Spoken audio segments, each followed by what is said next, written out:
This is part 2 of the Shrine of Old St. Ferdinand. I wanted to come back and say a few extra things.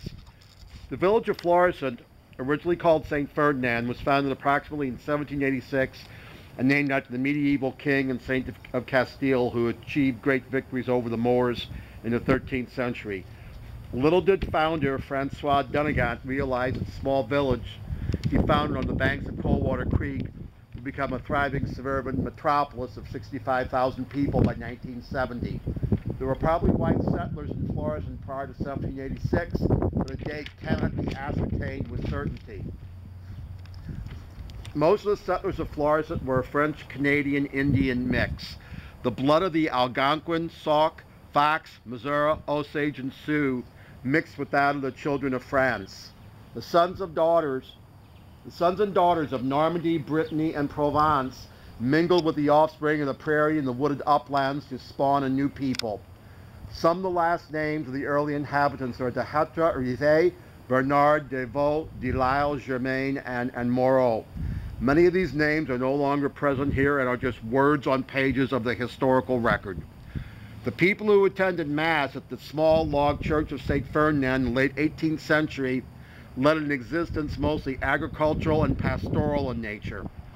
Their lives were marked by the comings and goings of friends, births, baptisms, marriages, first communions, and deaths, so similar to the events that still mark our modern lives. They were men and women just as we are, filled with the same desires and wants, with their lives being devoid of the technological trappings that so typify our era. Theirs was a family and church-dominated society. Divorce was unheard of.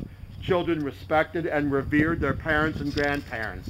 Their lives moved in tandem and cadence with the seasons and the vagaries of the weather that also controlled the success or failure of the crops. There was a strong sense of community and full consciousness.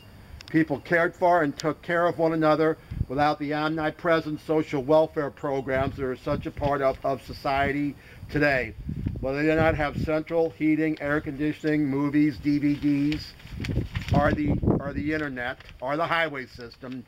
They adhered to many of the old values that made our country great that have since fallen into the flotsam of discarded history.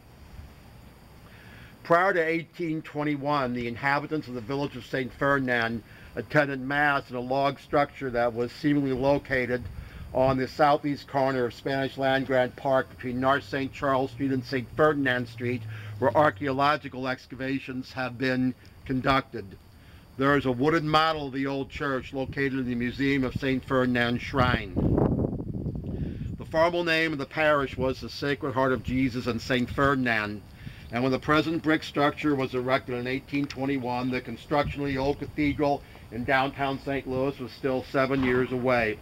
Except for the original parish of St. Louis, there are no other Catholic parishes between downtown and Florissant. The next and oldest parish was not founded until 1844, St. Vincent de Paul in South St. Louis. The fields running west of Coldwater Creek to the bluffs overlooking the Missouri bottom area were measured in French arpents and were described as long but narrow configurations.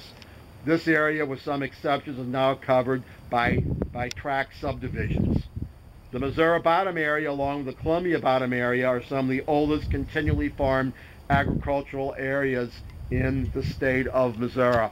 Our next video will be in the area of Sacred Heart Church, which is in the middle of Old Town Florissant.